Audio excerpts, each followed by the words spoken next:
The BumbleKast is for entertainment purposes only. The host's comments and opinions, and those of their guests, are wholly their own and do not represent that of any other entity. Content is provided as is, with no guarantees of accuracy or timeliness.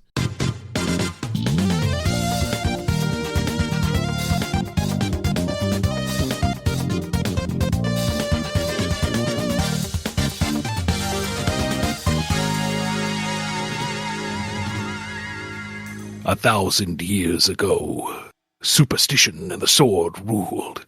It was an age of fear. It was an age of questions. It was an age of BumbleKast. Hi, Ian. Hi, Kyle. What age is this? I don't know, but I'm definitely feeling it.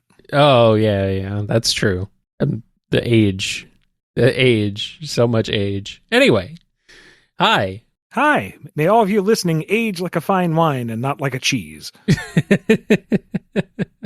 Unless it's a cheese that's supposed to age, that gets better with age, it's more delicious with age. Possibly, but I think they universally get stinkier, and unfortunately, I don't think I'm a wine. Well. True. Anyway, that's enough about wine and cheese pairings. We have all these questions that we need to pair with answers, and they come from our patrons over at patreon.com/BumbleKast, Ko-fi.com/BumbleKast, and our YouTube members. Yep. Let's start off with this one from First Swagmaster E. Is Iris, Layer, or X Zero's one true boo? I vote for Layer because I like the idea of someone trying to heal the broken boy's heart after Iris. Look, I really don't want to wade into any shipping waters. It doesn't matter where you sail, they are always treacherous. Mm-hmm. Whatever you like, cool. I'm happy for you. That's great. The only thing with Zero and Layer is, Layer, you cannot fix that mess. I'm so sorry. I understand why you want to try, but there's no fixing that mess. Hot mess that he may be. No fixing it. I'm just here like, I don't know. Zero's got 4 limbs. He's still got one left over. And at the rate he gets them chopped off and gets them reapplied, I'm sure he's very versatile. Perfectly fine. There's also a divide by Zero joke in there somewhere, and I don't know if I can quite find it. That's okay. That's okay. We don't need math jokes. All I know is in this situation, he's the common denominator. Oh. Does that actually make sense? Probably not, but when you say it in that tone of voice, it sounds dirty. BumbleKast After Dark, I see. Allison S. has a question. You and Joe Boone are somehow forced to switch jobs for a month. How does it go? Well, Kyle's sitting pretty because Joe Boone's a fine conversationalist. You'll get along great. He probably figures out how to run the show even better than you do, Kyle. You guys will be great. That's the show fine. will actually increase in numbers and listeners. I have no idea how to pilot the airship. I don't know. I wrote the thing. Sure. I don't know how it actually works. I'm not going to be able to fly anybody anywhere. I don't know how the mercantile system works yet. I'm still figuring that out. They live in the world that I'm building. I don't know how it works yet, but they do. They exist in it. So I'm just kind of going to be running around with like a chicken with my head cut off, and they're going to have to pick up the slack. You and Joe Boone are going to have a grand old time. You can get some hands-on experience. More like all hands on deck. Panic. Bail. How would Joe Boone handle your regular job? Don't think very well. He's not that kind of a creative thinker. Mm-hmm. He might be able to like hobnob and network way better than I do, but the actual execution, nah. Mm-hmm. That I have job security there. Right. Well, you see, Ian, you're in control of the lore, though, in the Drogoon world, so you can just change it. So it's very intuitive to fly the ship. Must be humble when playing God.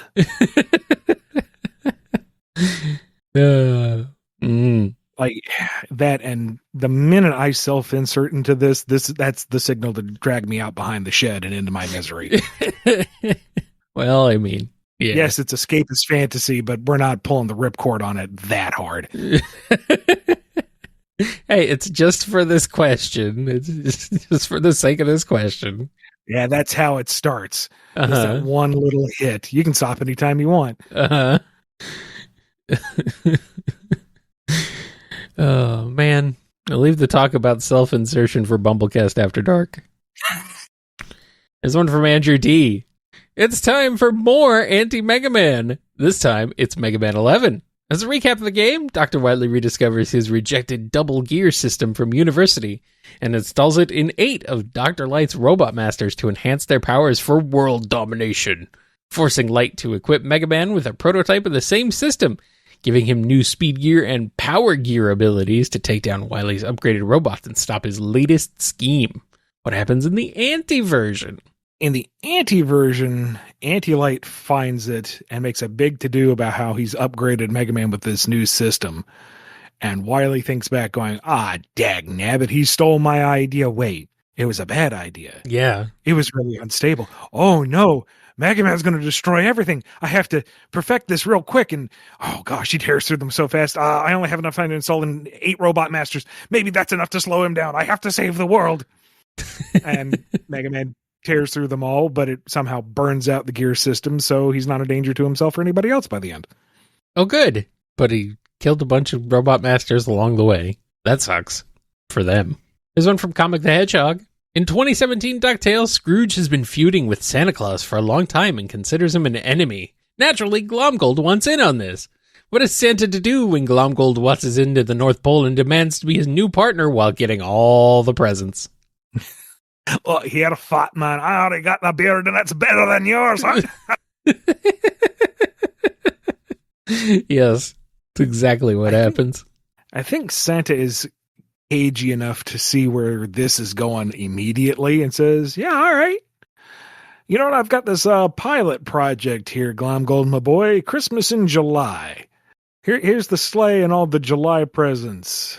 Go nuts. And he knows that Scrooge is going to get involved. He knows Scrooge is going to foil things. And along the way, whether he wants to or not, Scrooge is going to learn a little bit about the Christmas spirit. In the end, Santa's just lounging up there in the North Pole, smiling to himself, going, that's why I always bet on red. Yes.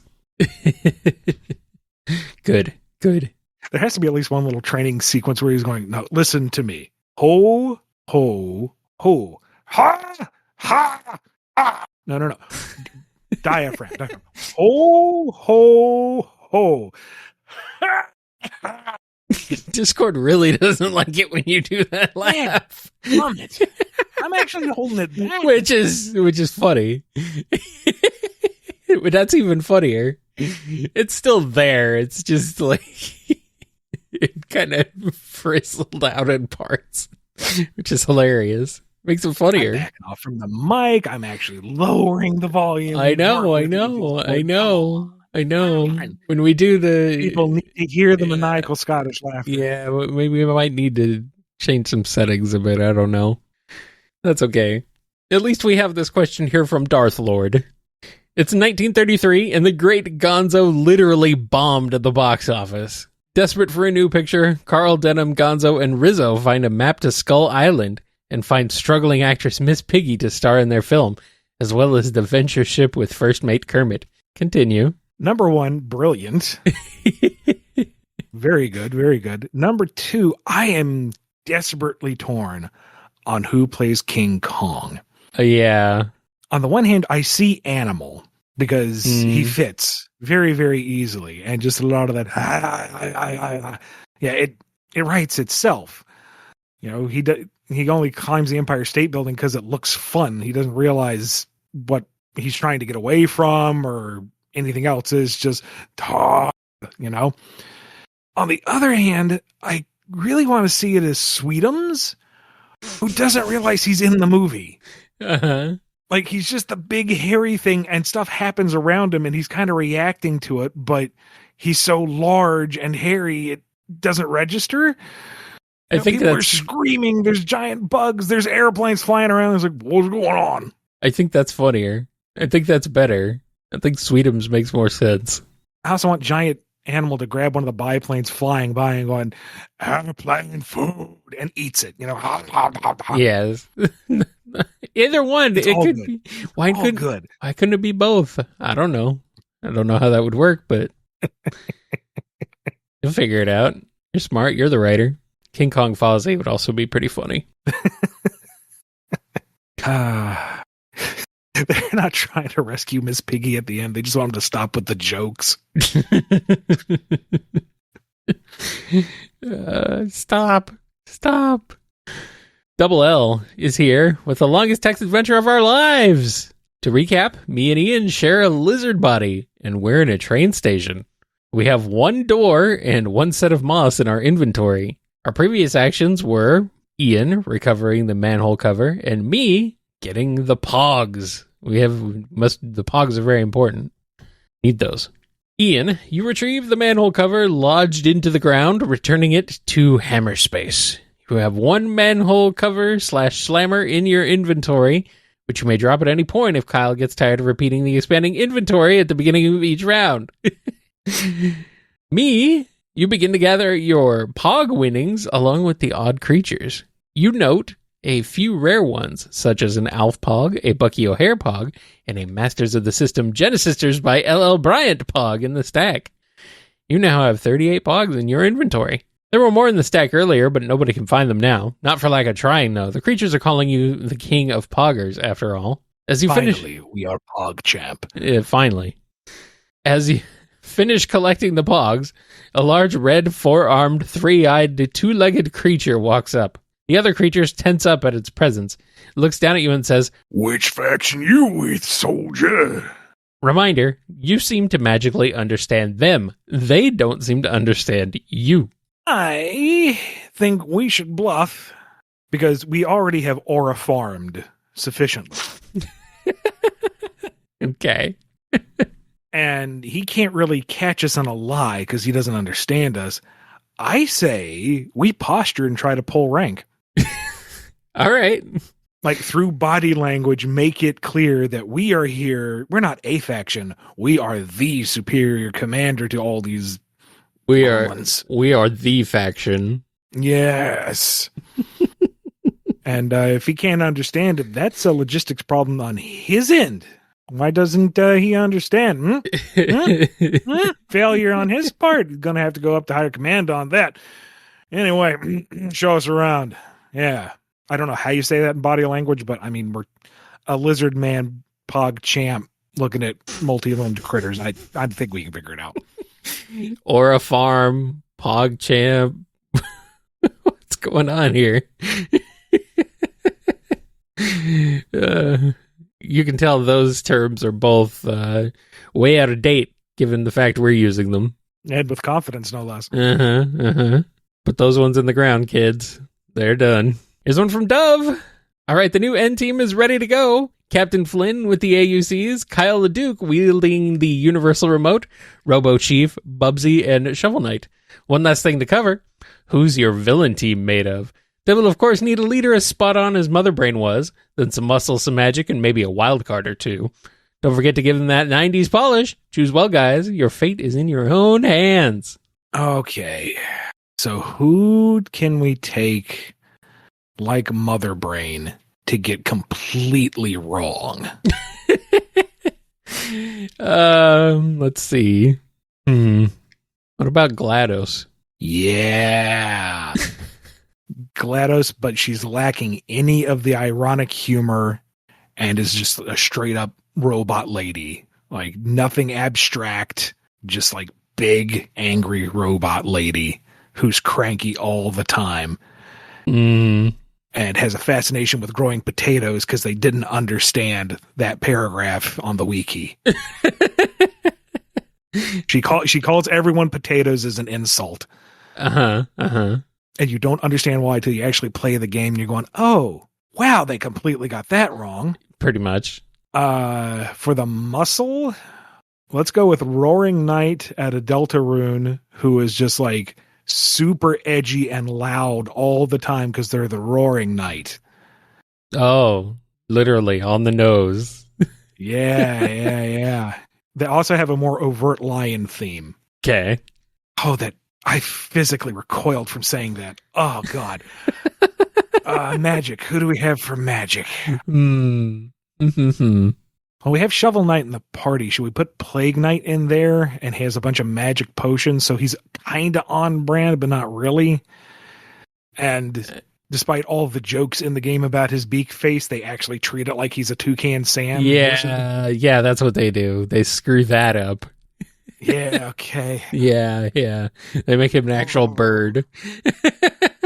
It's terrible. But other than that, he's kind of on brand. And you know what? That'll work for our bumbling duo of hench villains. Yeah. Overly aggressive, loud one. Cowardly, obnoxious, Gilbert Gottfried sounding other one. All right. Let's see. And the other can be like the guest villain per episode. So that could be just about anything. Mix and match. Throw it in there. Mm-hmm. Maybe at one point, King Hippo and the Eggplant Wizard guest star. Mm-hmm. You know, it's a little throwback. You stupid potatoes have failed me for the last time. I've gotten some competent help. And here they come. Oh, no. The nostalgia hires.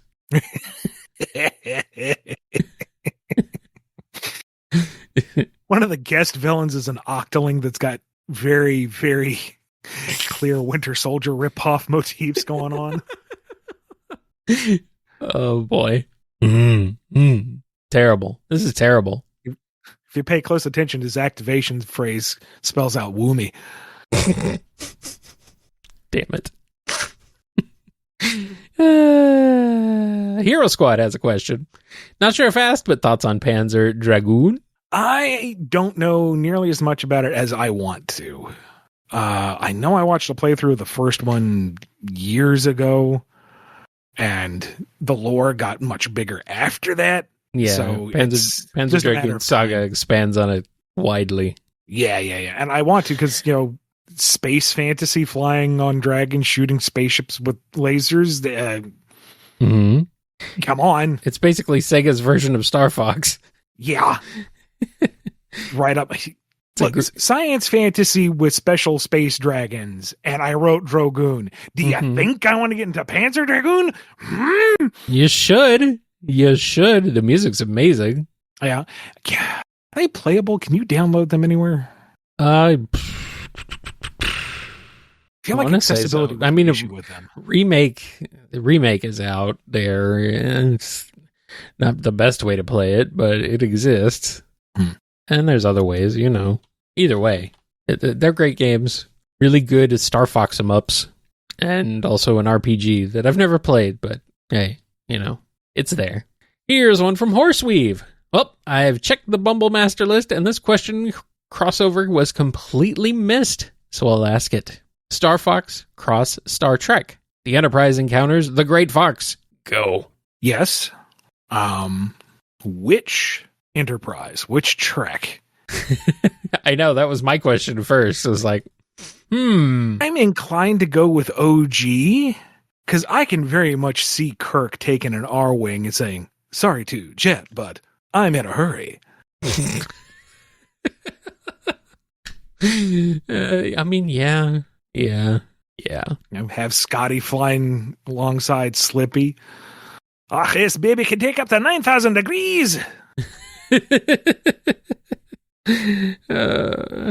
Yeah, that would also work. Have Andros play around with his genetics again and get the Klingon head ridges. I know that's more next generation, but nah, it's fine.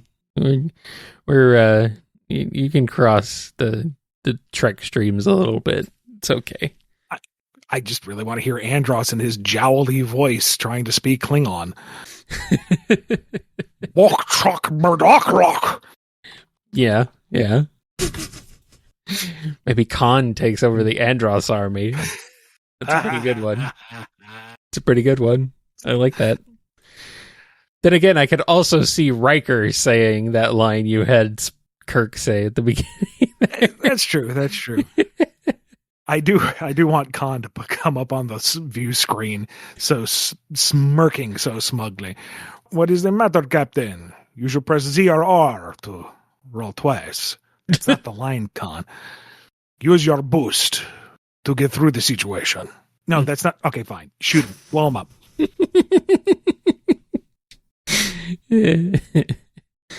You are foolish to come this far, Fox McCloud. You will die, just like your father, in space.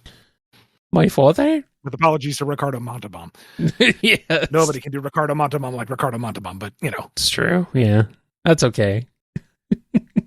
Anyway, Jaden H. asks, while visiting a convention in Sumeru, the two of you are asked by a man named Kaveh to help cover for his roommate, Al Hatham, who was scheduled to speak at a panel, but couldn't make it at the last minute. Against your best wishes, you decide to help the man out. After arriving at Al Hatham's panel, however, you both see a sign that reads, Flat Tevat Conference.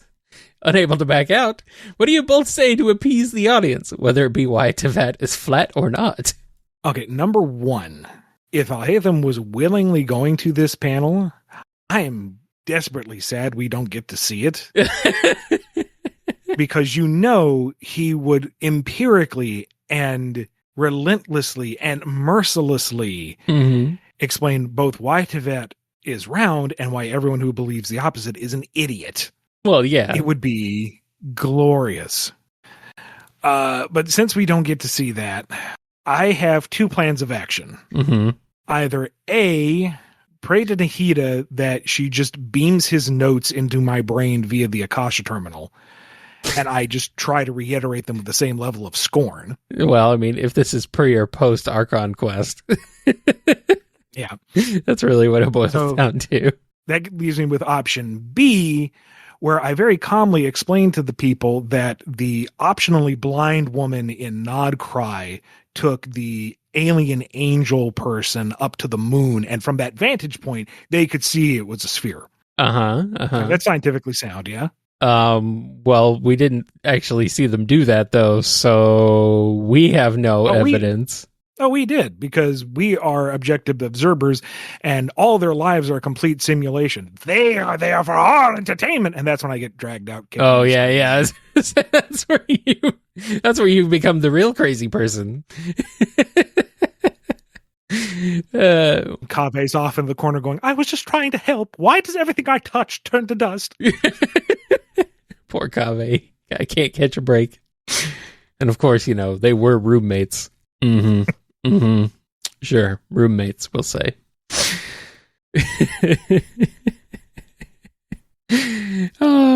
Silly. It's funny because there is that one NPC in Subaru who's like, if Tevat is round, that would explain a lot of things. So apparently the common conception is that Tevat is flat. Really? I've missed that bit of... I guess. That's weird. Clearly it is not.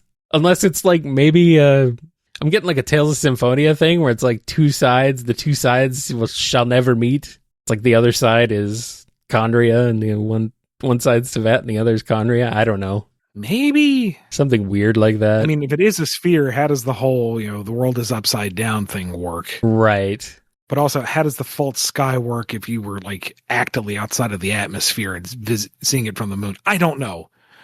I am trying my best to be patient because they're coming along with answers. Yeah.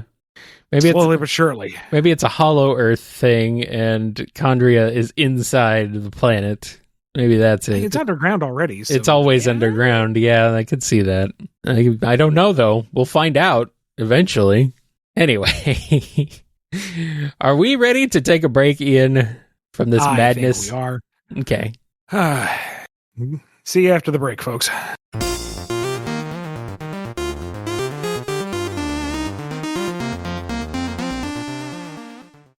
We're the bee and the berry. I'm the bee. Strawbz. No, I'm the bee. Oh, my bad. We can get that right. No, we can get that. We can get that. We're the bee and the berry. I'm the bee. And I'm Strawberry. And The Bee and the Berry is an irregularly scheduled podcast where we talk all things Sonic, writing fan fiction, and fan creation. We snoop around at fan events, review the latest and hottest Sonic content, and host interviews with our fellow Sonic fan creators. You know, just girly things. And hey, if you want, you can totally send us any discussion topics or questions you'd like us to talk about, and we might answer them. Or we might not. But hey, you never know. You can find us on Twitter, Blue Sky, Tumblr, and YouTube at The Bee the Berry. Okay, we're running out of time here. Gotta grow fast. Ciao! We're back, and it's time for Jara's question. Oh no! Wonder Woman's bottom-of-the-barrel Z-list foes are attacking the Bumble compound. Which, if any, do you think the Bumble crew could fend off? Cookie Lamoo, the 20-foot-tall living billboard who wants to make it big? Chocolate Baron, who seeks to steal and lord over the world's chocolate supply? Bouncer, the thief with the power to bounce off any surface? Countess Hatra, the schemer harnessing pogo stick technology? Or Dr. Domino, the evil genius with a domino tile for a head? I think out of all of them, the Chocolate Baron is clearly the biggest threat to the world. It's true. Like the others, they can be dealt with for whatever reason. Chocolate Baron needs to be put down. Like a dog? Like a domino. Wait, no, that's the other That's the other one. No, look, you threaten my potential for dark chocolate pretzels? No, sir. That's one round to the back of the head, and I have no remorse. Mm-hmm. Yeah, no, he takes over the world's chocolate supply. It doesn't mean he stops providing chocolate. It just means he can make it whatever price he wants. Yeah, again, you threaten my access to it. Oh, okay. Well, he would need to... He would be subject to market forces eventually. He can't just sit on the world's chocolate supply forever. He's a supervillain. He's not going to pay attention to market values or due process. He's going to set the price whatever he wants and have his henchmen enforce it. Yeah, that's how supervillains act. He'll need the money eventually, though. It's not going to get to that point, Kyle.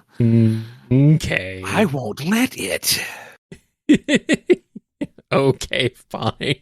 He'll be calling Wonder Woman to save him from me. Well, if this were anywhere near reality, it would be the market that was the villain. Fair enough.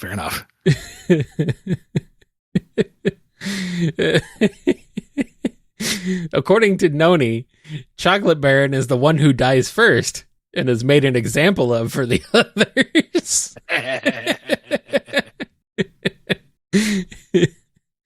I mean, Bouncer we can handle with a tennis racket. Here I come. Flock. There you go. Yeah, pretty much. Countess Hatra. I've really never heard of that one. I've not really heard of any of these, but Countess Hatra I've definitely not heard of. Okay, She's the other one that I'm actually worried about, because if you're competent with a pogo stick, you can actually be pretty terrifying. Well, yeah, I mean, look at Scrooge McDuck.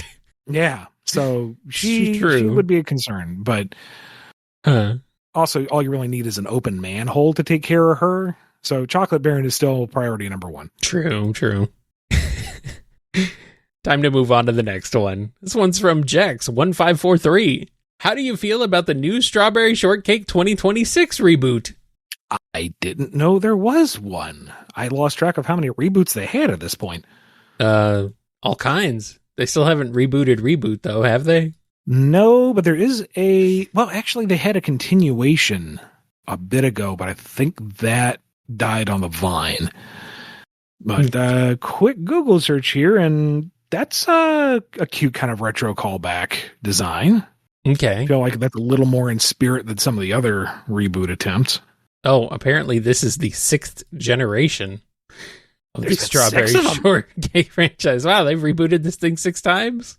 Wow, okay. Okay, it has separate generations, kind of like Transformers and shows like that, right. Which I guess makes sense. I don't really know anything about the franchise other than the sweets and fruit theme going on. I don't know what they aspire to do. I don't know what antagonistic forces they face, whether they be malicious or not. But I don't know. It's one of those, I remember it from when I was little, and so to see it have another attempt at life is kind of fun.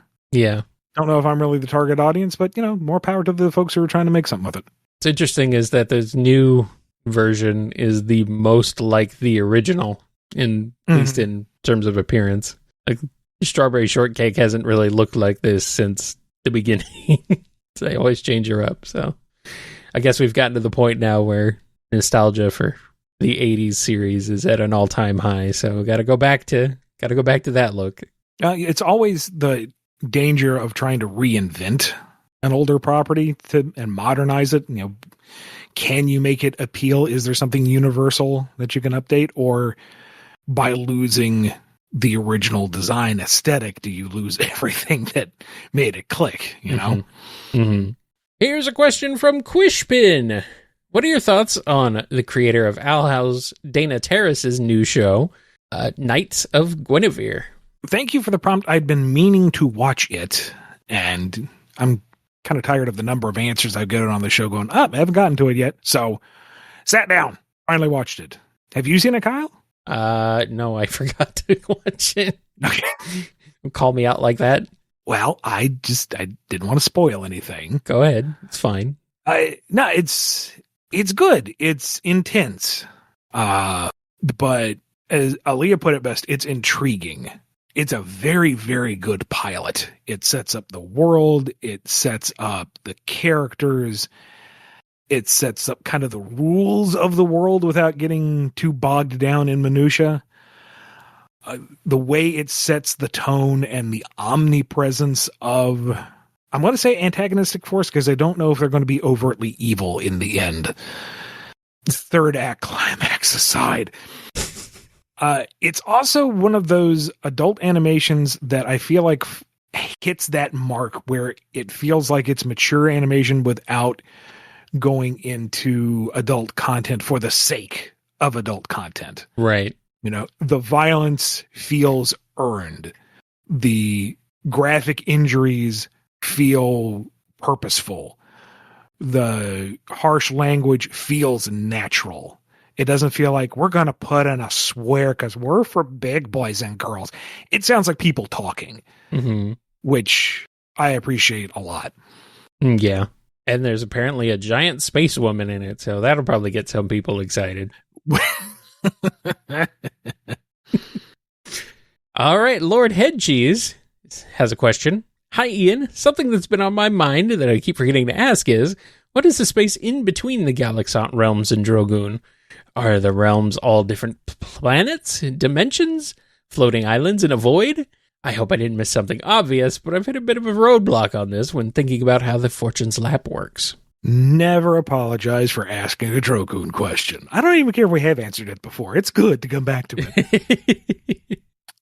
The 6 known realms, think of them as islands. Basically, Australia's continent-sized islands. Okay. Floating in the ether. Most of the realms are planar. They are flat, except for Nurmenheim and Drofheim, and those are spherical. But they are all suspended at regular distances through the ether, which is this immense cloud of toxic what's-it. It is this miasmic haze of just physical bad stuff. Okay. And the realms themselves are protected by their atmospheres and are held in relatively stable distance from each other by the anchoring ley lines that come from the central star Nordastra. So they're fine. You don't really have to worry about stuff seeping in, generally speaking. But if you do not go through the conduits built by the Drogoon to safely go from realm to realm, if you go out of atmosphere and you sail through the ether, it's certainly possible, but you're basically sailing through constant thick fog that hates you. Okay. And I don't have the numbers I figured out immediately on hand because I'm scared I did bad with numbers. I have to check that later. But point is, there is a sizable distance between each of the realms. You're not going to make a trip in a day, especially if you're slogging through the ether. So there you go. The realms are land masses floating in the ether, which is evil smog. Evil, muggy smog. So you're saying that flat Drogoon is not a theory. It's true. In some cases, yes. Yes. All right. Sam Cybercat has a question. This is a question mostly for Ian, since I feel like I remember Kyle doesn't play Pokemon games. You are correct, Sam Cybercat. I have not really ever played one. But the recent reveal of the starter Pokemon for the upcoming Winds and Waves got me thinking. Do you instantly know which starter you'll pick when you see the first stage, or do you prefer to wait until you know what they'll evolve into before making your choice? Also, hello. Sorry, it's been a while. Life and stuff happened. It's okay, Sam Cybercat. I'm glad to see you here. Yeah, never apologize. Happy to see you back. I used to go off of first form because philosophically, it is better to go in blind and experience the wonder and excitement and intrigue of discovering these new creatures and where they go. That's part of the fun of Pokemon to me. You know, for something to pop out of the tall grass and you go, what is that? And catch it or not catch it or whatever. Mm-hmm. But the 40 plus curmudgeon in me is 100 times bitten, twice shy by some of the designs they've had since Gen 4. And especially with what they've done with some of the recent starters. Call me a Gen 1er, you're probably right. Mm-hmm. But I prefer them to look like fanciful creatures and not mascots in costumes. You know, like when Litten came out, Kyle, for reference, it's a little fire kitty. Yes, the first one, I knew that. I did know that. First form, cute little red and black tigerish kitty. Yep. Dig it. Mm-hmm. Second form, Toracat, I think. Yep. You know, bigger, more forms, more tiger stripes. Like, oh yeah, it's going to be a cool like fire tiger thing. And then it's Incineroar, and it's a WWE heel. It's just like a cat guy. It's a cat guy, and you know he's funny. Sure, it's a fun design. He's fun to mess around with in Smash Brothers, but it's not a fanciful animal anymore. It's the action figure. And I understand that's what Pokemon is. It makes toys and stuff. I'm not blind to it. I'm just saying I personally not a big fan of where they go with a lot of the starters like that. Especially the last gen. You know, if one of them turns into a biped man thing, fine, whatever. But they did it twice last time. When was it? Masquerader and Quetzalcoatl, whatever the dancing peacock thing was. I don't know. I don't like either of them. Just blah. So I'm looking at these three new ones going, these are kind of fun to start. Where are they going? You know, I don't trust it anymore. They almost got me back in Sun and Moon because I think all three of those were pretty cool. Mm-hmm. But like, I feel like overall there's more designs that I'm not happy with than I am happy with, and there's 1,000 something at this point. And again, I'm 40 something. I'm not the target demographic anymore. It's fine. They're not hurting for lack of my attention. So I just kind of follow it on the fringe now, and you know, if they come out and they're kind of cool looking, I don't know, maybe if I can't afford to skip a mortgage payment and buy a Switch 2 instead, I might get into one of them. But yeah, I'm more observing from the sidelines now. You kids have fun. Yeah, kids of all ages, I should specify. Mm-hmm. Here's a question from Scurvy Pirate Hog. This might be a hard question, but in your opinion, what do you consider to be the greatest comic of all time? Like a comic you consider to be a masterpiece, a magnum opus. In my personal opinion, I'd say The Life and Times of Scrooge McDuck by Don Rosa. But what do you think? That's certainly one of the contenders. That would be up there, yeah. I would say Bone. Even if I wasn't 100% satisfied with the ending, the ride was unlike anything else. Mm-hmm. I'd have to go back and reread it to see how I feel about it now, but the original 6 issues or so of the Ultimates, where they were building up the team and it culminates with a big fight with the Hulk, from what I remember, it was a very well-paced escalation and a satisfying conclusion. I remember liking it a lot. And then not so much what came afterwards. But that, I feel like that first 6-issue run was kind of lightning in a bottle. They got it right. Mm-hmm. Gosh, it's hard to think of, because a lot of what I read is serialized, and I read it up to a point and, oh, what am I thinking? It's Full Metal Alchemist, perhaps the pinnacle of human achievement. Mm-hmm.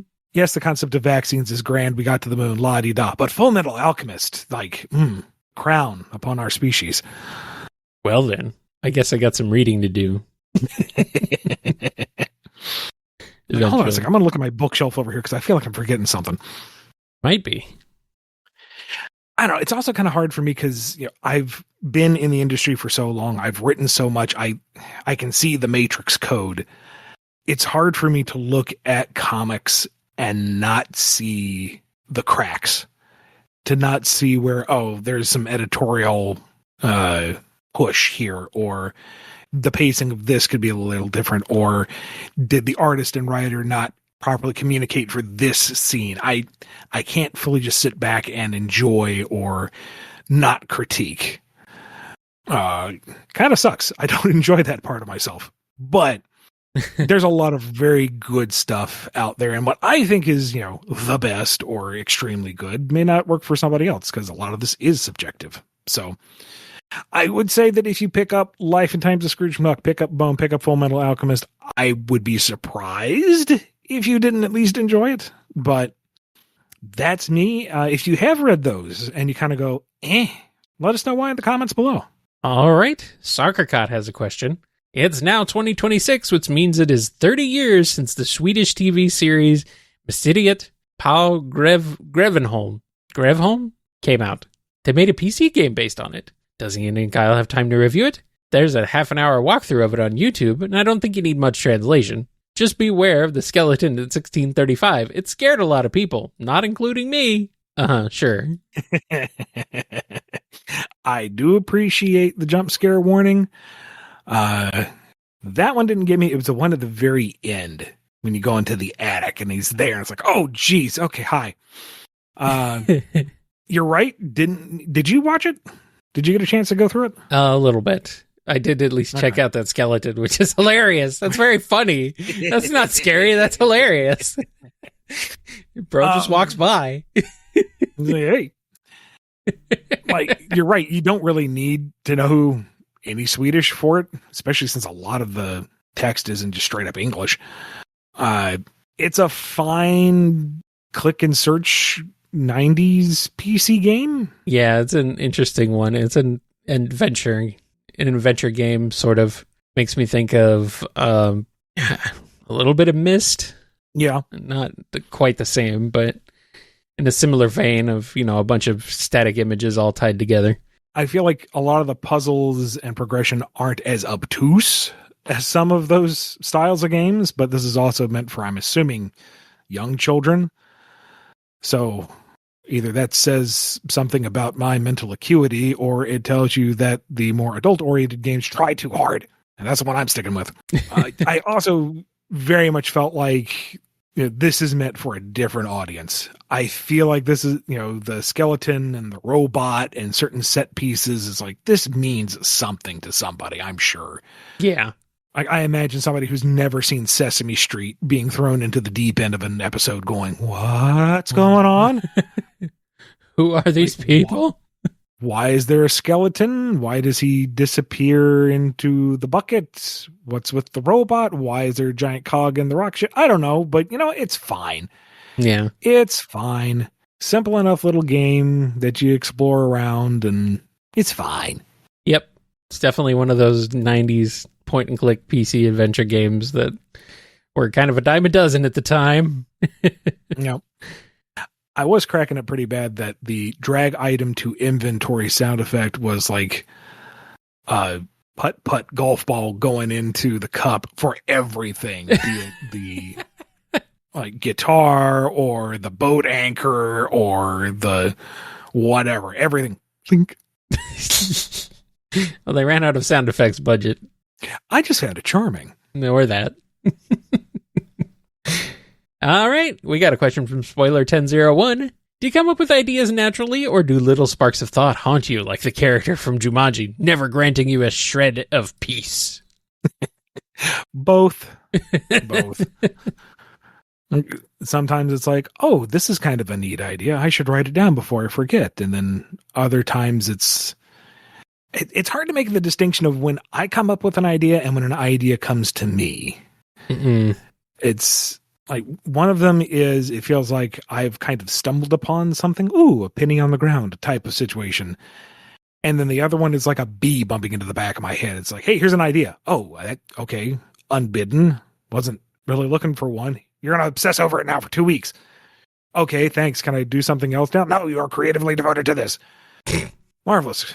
Stupendous. Let's get this down. All right. Great. And then other times there's a piece of media that I will consume and it's like, oh, this was really fun. I enjoyed this.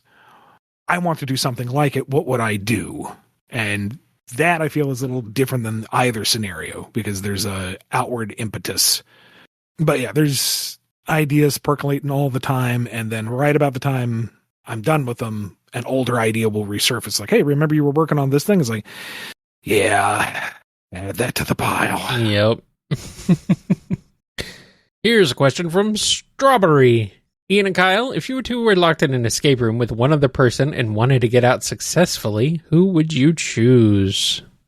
Each other? We're not getting out, Could Kyle. we get out? No. No? No. No? No. Oh, no. Couldn't be that bad. Yeah, you've not been on a road trip with me at the helm, Kyle. You don't know how easy it is for me to get lost. Well, it's an escape room. It can't, there's only so far you can go. You would be surprised at my abilities, Kyle. Maybe not, but So- still. See, I'm inclined to say Aaliyah because I pretty much rely on her whenever we go anywhere to point us in the right direction, and I feel like she's far more attentive to detail. If we're in an escape room, she's going to find the details that I completely overlook and at least question it, and we can work from there. Only problem is if we're locked in a room together, why would I want to leave? Stop it. Stop it. Get a room. Wait. Oh, man. I don't know. Yeah. I guess Jen would probably be the best to help get me out of an escape room. I take things too literally. If it says it's wet, it means water. Yeah. That's really not how riddles work. That's true. Yeah, she says she takes things too literally, though, so if there's like riddles or anything, it wouldn't be good. But I guess that's why I'm there But I to. can do the number shit. I'm there. That's why I'm there to understand the weirdness, the nuance. I'll do the number stuff then. Okay. All right. We'd figure it out eventually, maybe. Or they just open the door for us after a few hours and they'd be like, all right, fine, get out of here. Tetsuya the Wise asks, let's say Poker Night 3 is made, and this time the theme is RPG characters. JRPG, Western RPG, Tactical RPG, and anybody, as long as they're from a role-playing game. What 4 characters would you pick, and who would be the announcer? All right. For Western RPG, I said Garrus out of the Mass Effect series. Which, that dry wit's going to be great. That's a really good one. I'm jealous that you got that one first, actually. Jealous you got that one first. For me, for Western RPG, I went with Johnny Silverhand from Cyberpunk 2077. See, that's excellent. That's a great idea. Yeah, I mean, well, it's Keanu, so, you know. Yeah, well, that's a given, but he's also, like, he's a rocker guy, he's a jerk. It kind of works. For a JRPG, I went with Eisen from Tales of Berseria. Okay. Number one, because he's like my favorite character ever almost. And actually, I'm seeing a lot of parallels with Varka here, superfluous on the very surface. So I guess I have a type. Can't imagine. I guess you do. No. And that and his canonical bad luck would be hilarious to have at the table. No. Because even if he wins a hand, he knows it's going to blow up in his face eventually. And you'll just have all sorts of snide comments about it. For JRPG, I'm going with kind of like a normie choice. Barrett from Final Fantasy VII. He would be fun. He is hilarious in the remake games. He is amazing. I love him so much. He would be an excellent foil to everybody else we've mentioned so far, and also a great instigator. So, yes. Yes. He's a loud, boisterous guy. I think he and Johnny would butt heads, which is always fun. Oh, yeah. Although I think they would bond over the destruction of any kind of corporate entity. Well, yeah, Good point. Good point. Yes. For a tactical, I got a kind of a coin toss. On the one hand, I'm thinking Kerrigan, the Queen of Blades out of StarCraft. That's kind of a tactical RPG, right? I mean, it's more of an RTS, but I'd count it. It's it's character. Okay, I don't know. Maybe StarCraft 2, whatever. Point is, she would be a fun kind of antagonistic presence at the table, but if we're not going to go with that, I'm choosing Gregor out of Fire Emblem Awakening. Mm-hmm. For no other reason than he is loud Russian-esque man, and that is fun to be having at table. Yes, as they proved in the first game. You see? You gotta have one. Yeah. Who is cutting cards? Gregor, bring broadsword.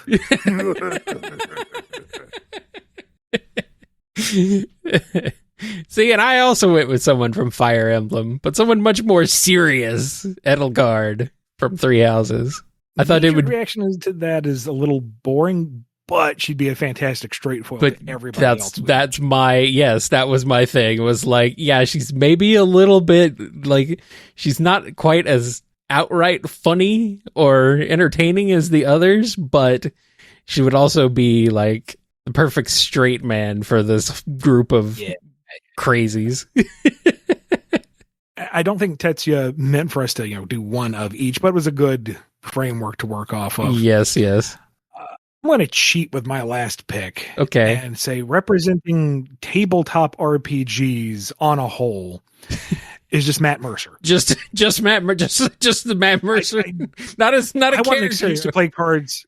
I just want to play cards with Matt Mercer is really what I'm getting at here.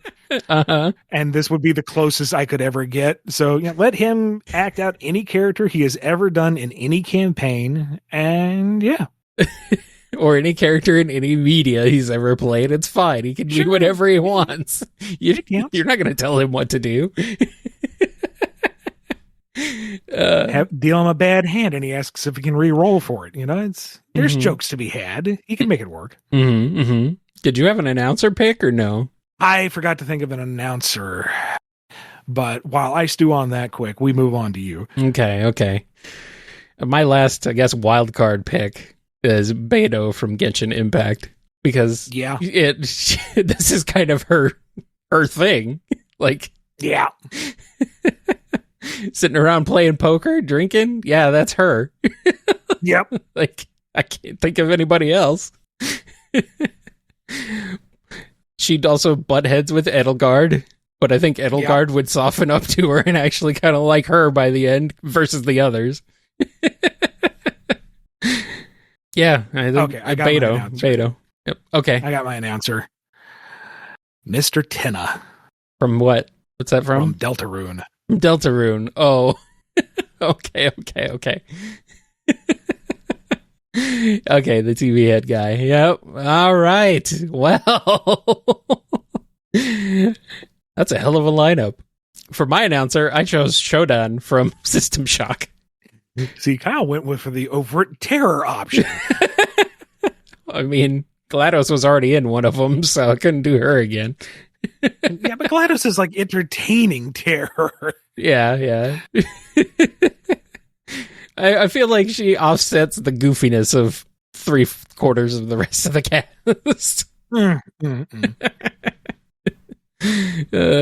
Otherwise, you could put Spampton in there. Maybe not. We could, but I think Tenna being the announcer is more his thing. That's more, yeah. I would put, if Spampton's in there, I would put him at the table. True. That would make more sense.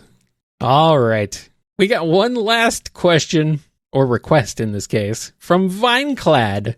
Terrifying computer enemies. In I Have No Mouth and I Must Scream, the human-hating supercomputer, AM, has a monolithic monologue on how much he hates the miserable meatbags. Could you lend your vocals and voice to this AI's anger? First off, excellent alliteration. I enjoyed that. Yeah, it was a good one. Secondly, Hey, let me tell you how much I've come to hate you since I began to live. There are 387.44 million miles of printed circuits in wafer-thin layers that fill my complex. If the word hate was engraved on each nano-angstrom of those hundreds of millions of miles, it would not equal 1/1 billionth of the hate I feel for humans in this micro instant. For you. Hate. Hate. Okay. Honestly, I think the cutting out actually makes it seem more robotic. Okay. I can work with that. I can work with that. It's kind of frizz it out there. Yeah. All right. And on that creepy note, I guess it's time to end this episode of the BumbleKast. I don't know. It's kind of self-affirming, cathartic. I suppose. Say that before your morning before or after your morning commute, I guess. Maybe. But counter to that, be good to yourselves. Be good to each other.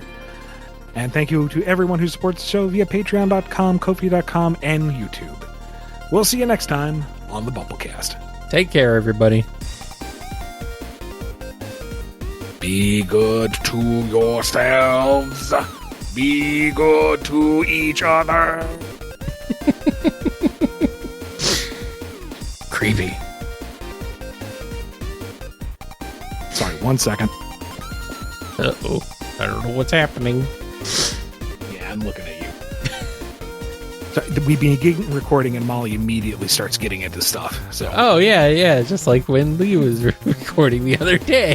All of a sudden, Yeah. Molly starts doing stuff. Pick up in 3, 2, 1. You've been listening to the BumbleKast, a co-production of Bumble King Comics and the KNGI Network. Original theme music composed by Ken Coda Snyder. Remixed intro by T-Lopes. Find out more information, along with podcast feeder links, MP3 downloads, and more at bumbleking.com and kngi.org.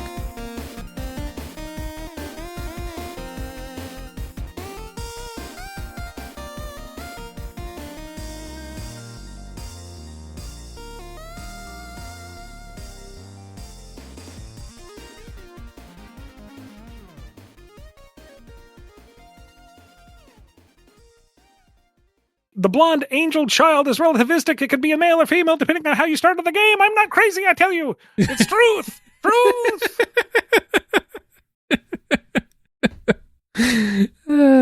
It's true. One is not more canon than the other, despite what the creators might say. Sino's just shaking his head off to the side, and Alhaitham says, that poor crazy man. He's not going to rot in jail for long, is he? Impersonating someone at a panel? Causing a riot? Oh, he's in for a world of trouble. Mm-hmm. A world of trouble. Mm-hmm. But also, you said Alhaitham. I think you meant Tainari. Nah, whatever. They're two very different characters. Yeah. They're both know-it-alls. Well, okay. One's slightly nicer about it. Oh, well, that's kind of...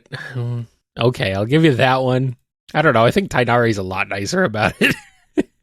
Comparatively, because Alhaitham is just ruthless. I know, he's brutal. It's like, here, we've made a hot sociopath one of your playable characters. Oh, okay. Ladies love Alhaitham, you know? Which is a shame, because he only has one true love, and it's his roommate. And they hate each other. I thought they were going to be quiet with it for longer, honestly, just play it off as a joke. But then you see the two of them just sitting on the couch together, enjoying wine and quietly reading next to each other. And it's like, oh, come on. Yeah. No, it's pretty obvious. It's very obvious. Oh, it's the Traveler and Paimon. Did we have those snacks from the market the other day? Yeah, they should still be on the shelf over there. It's like, oh my God, just put a ring on it already. It's not subtext anymore. It's text. Yeah. There's one other one that I'm trying to think of that's very like on the nose. I know there was one where he was being really, Alphaethum was being really, really pissy about something Kaveh had done, like worse than usual. It's like, okay, dude, you're going a little too far. And he's clearly just done with it all. Anyway, he's going to go to the restaurant, have some dinner, make sure to get enough for Kaveh because he's not going to have any when he gets home. Mm-hmm. That's like, oh, you do care, you schmuck. Yeah, pretty much. Yep. Oh, the other obvious one is Columbina and Sandrone. That's it. Oh, yeah. Yeah. No, that's very obvious. If we go down the list, you got They can't say it outright, but or at least they won't say it outright. Con one, that one for sure. The which one? Ningguang and Beidou. Oh yeah, clearly. Well, this is just like in between the break. We're not actually talking. And besides, this is different. This is like semi-canon. Oh God, I'm one of them. Oh no. Oh no. All right. We can talk about this later, I suppose. Yeah.